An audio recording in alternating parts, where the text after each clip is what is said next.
Ciao a tutti! Ciao! Come avete visto dall'ultimo video, il nostro mese nelle Filippine si è concluso e quindi siamo pronti a tirare un po' le somme. Sì, perché infatti in questo video parleremo di quanto ci è costato il nostro mese nelle Filippine.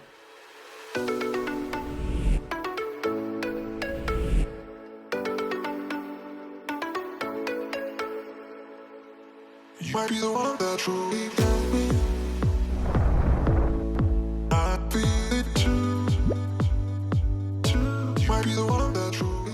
Prima di iniziare, ragazzi, facciamo due precisazioni molto veloci per lasciare spazio al tema principale del video.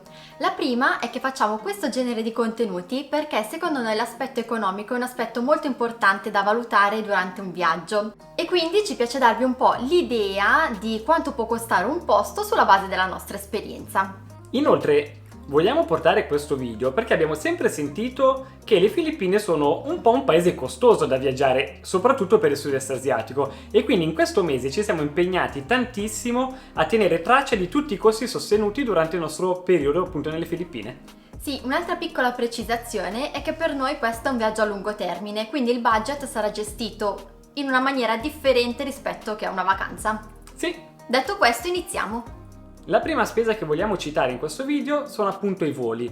Noi considerate che abbiamo preso un volo di andata e ritorno da Bangkok con rientro a Phuket per un costo totale a coppia di 565 euro. Ovviamente questo costo sarà diverso per chi viaggia dall'Italia o da qualsiasi altra parte del mondo. Noi appunto dalla Thailandia, che è abbastanza breve la distanza, abbiamo speso 565 euro. Considerate che nelle Filippine abbiamo preso altri due voli, perché infatti il nostro itinerario comprendeva da Manila andare a Boracay, da Boracay a Cebu, e questi due voli li abbiamo pagati 205 euro con inclusi i bagagli da stiva. Tra l'altro lasciamo qui la scheda del nostro itinerario e se volete andarvela a vedere. Totale dei voli, quindi volo andata e ritorno per le Filippine e due voli interni, 770 euro a coppia.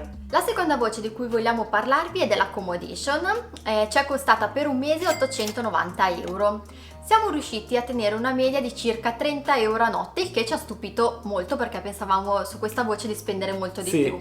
È vero anche che abbiamo soggiornato in camere molto semplici con il classico bagno piccolino con la doccia non separata, diciamo, dal resto del bagno. Esatto. Molto semplici ma soprattutto molto pulite, infatti nelle Filippine non abbiamo mai avuto problemi su questo tema, diciamo, No. perché sono molto attenti. Infatti è stato un bellissimo pro. Una cosa che abbiamo notato mentre cercavamo gli hotel è che a volte i letti sono molto piccoli, infatti a volte alcune strutture le abbiamo scartate per questo motivo, soprattutto quando dovevamo pernottare per più di una notte. Esatto, sì. Il prezzo inoltre varia molto, è legato come da tutte le altre parti sia al volume di richiesta che al periodo. Infatti l'abbiamo già detto nel video di Boracay che noi abbiamo soggiornato in una struttura a 35 euro a notte, che però in alta stagione il prezzo triplicava e per la camera che era non ne valeva, diciamo, non c'era il rapporto qualità-prezzo. Però Boracay è un po' un'isola un po' gettonata, un po' particolare Molto gettonata. e quindi è un po' una cosa a sé. Comunque noi siamo sempre stati in zone centrali con molti servizi a disposizione e il più delle volte abbiamo avuto anche la colazione inclusa che comprendeva uova, pane e caffè, quindi non male. Caffè che non bevevamo perché poi andavamo a berlo buono da un'altra parte. Sì, però questa è un'altra storia. Sì, esatto. Passiamo adesso alla voce trasporti. In questo mese noi abbiamo preso bus, tricycle, taxi, motorini. In questa voce abbiamo anche incluso le terminal fee che pagate sia al porto che in aeroporto e questo ci ha portato a un totale di 305 euro nel mese. Ovviamente tenete in considerazione sempre che più vi spostate e più questa voce tenderà a lievitare, anche perché i trasporti hanno un peso non indifferente nel budget totale. Un'altra voce che ha pesato particolarmente sul nostro budget mensile è stato il cibo. Sì, perché nelle Filippine si mangia tantissimo fast food e noi non amiamo questo genere di alimentazione Per che niente. che comunque è sicuramente più economica ma anche meno salutare. Quindi non abbiamo mai mangiato in queste grandi catene come McDonald's, Burger King o Jollibee, che per chi non lo sapesse è la catena numero 1 di fast food nelle Filippine. Esatto, che tra l'altro troverete ovunque. Sì. ma abbiamo mangiato per lo più cibo occidentale cercando di avere una dieta varia ed equilibrata e sana. Il più possibile, appunto. Non ci siamo mai fatti mancare il nostro caffè, Mai, quello assolutissimamente. dolcetti quando ci andavano e comunque frutta quando la trovavamo per merenda. Purtroppo la cucina filippina non è famosa per essere molto appetibile. Esatto. Abbiamo provato qualche piatto a base di pollo, riso, classico diciamo filippino, però dobbiamo dire che il rapporto qualità-prezzo è molto basso. Sì, abbastanza. Quindi per noi il cibo è pesato per circa 900 euro al mese. Abbiamo valutato anche che più o meno per avere un pasto decente si spende circa 8-9 euro a persona, A pasto, sì. il che per il sud-est asiatico non è poco. Una cosa positiva però che possiamo dire è che l'acqua durante i pasti è sempre offerta. Infatti nel nostro totale, e se ci seguite ormai già da tanto tempo lo sapete, noi beviamo solo acqua, succhi e caffè, quindi Sì. nel nostro budget non è compreso alcolici né tantomeno birre eccetera, perché non ne Birre, beviamo. esatto, birra o vino durante i pasti noi non ne beviamo e quindi questa voce per noi è sempre esclusa. Quindi considerate appunto che se bevete vino o birra di aggiungere qualcosa a questa voce. Sì, sicuramente il prezzo aumenta. E per quanto riguarda gli alcolici, una curiosità è che i filippini bevono un sacco di alcolici amari, praticamente si trovano tutti, si trovano dappertutto, proprio anche in prima fila al supermercato e anche nelle botteghe locali. Diciamo che se andate nei locali hanno sempre una bella esposizione di un sacco di alcolici, quindi se siete amanti anche di queste bevande, scelta ne avete. Sì.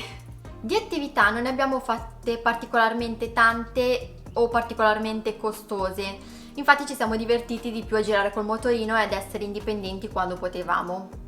L'attività più costosa che sicuramente abbiamo fatto è quella delle Kawasan Falls, che se vi siete persi il video ve lo lasciamo qui, così potete andare a sbirciare. Sì, attività bellissima che abbiamo fatto. Sì, straconsigliata. E quella è stata quella più costosa.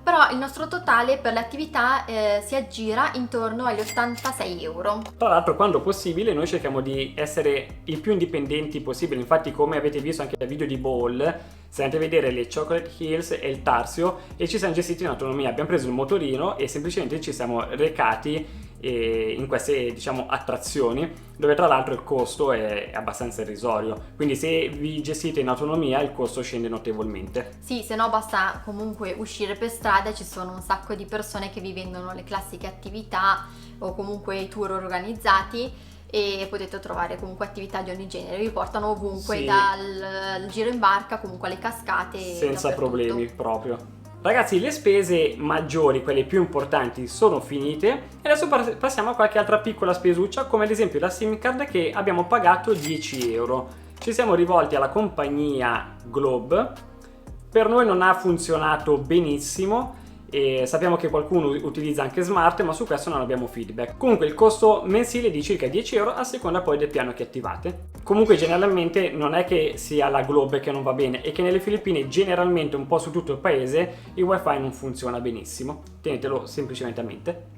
Un'altra piccola voce che abbiamo scorporato dalle altre perché non sapevamo dove metterla è quella delle tasse sull'isola o comunque tasse ambientali, che noi ci sono stati chiesti per la visita di Boracay, 300 pesos a persona, Sì. e Mall Ball 25 pesos a persona, per un totale di 12 euro. Ovviamente le Filippine sapete che sono composte da più di 7000 isole. Questa tassa qui non vi viene chiesta su tutte le isole, ma ci sono dei punti appunto dove viene chiesta.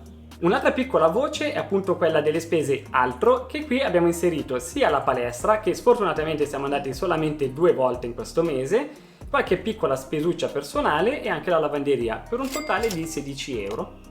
Per essere super precisi abbiamo inserito anche l'assicurazione di viaggio, che per noi è costata 80 euro per 2 persone al mese. Sì, anche questa voce sarà diversa se scegliete un'altra compagnia, quindi dipende dalla compagnia che sceglierete, potrebbe avere un costo diverso. Prima di svelare il totale vogliamo come al solito fare una precisazione, cioè che il budget è un aspetto molto personale.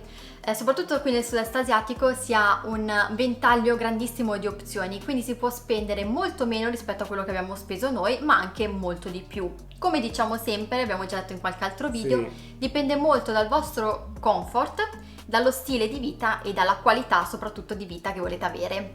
Quindi non esiste un giusto o sbagliato, ma appunto sono solo, diciamo, delle sfumature. Sì, esatto. E poi ovviamente dipende dove volete dare più importanza al vostro budget. Magari uno preferisce dare più importanza alle attività, meno all'alloggio, piuttosto che appunto queste piccole differenze. Quindi ragazzi, per il nostro mese nelle Filippine noi abbiamo speso 3.070 euro, ovviamente a coppia. Sì, pensiamo che un buon budget per girare questo paese sia di 70-80 euro a coppia al giorno, escluso i voli. Sì. Cosa dite? Siamo stati bravi? Abbiamo speso poco? Abbiamo speso tanto? Vi sembra un budget sostenibile? Fatecelo sapere nei commenti e condividete la vostra esperienza se vi va. Ragazzi, vi ringraziamo per aver visto il video fino a qui. Se vi è piaciuto e l'avete trovato utile, potete fare due semplici cose: mettere il mi piace al video e iscrivervi al canale. Sì, queste due cose sono totalmente gratuite, ma vogliono dire tanto per il nostro piccolo canale e per sostenere i nostri contenuti. Noi ci vediamo ad un prossimo video. Alla prossima, ciao! Grazie! Col classico bagno, diciamo, tutto di un pezzo dove non c'è la doccia separata dal Esatto. bidet e dalla toilette, diciamo, Il però... bidet. Ah, non c'è il bidet, vero? Non c'è. Aspetta. Allora, rifaccio tutto. Cretino sto In video. camera è molto semplice. La prima spesa che vogliamo menzionare? Sì. E soprattutto considerate anche di dedicarci molto tempo nei trasporti nelle Filippine, oltre che...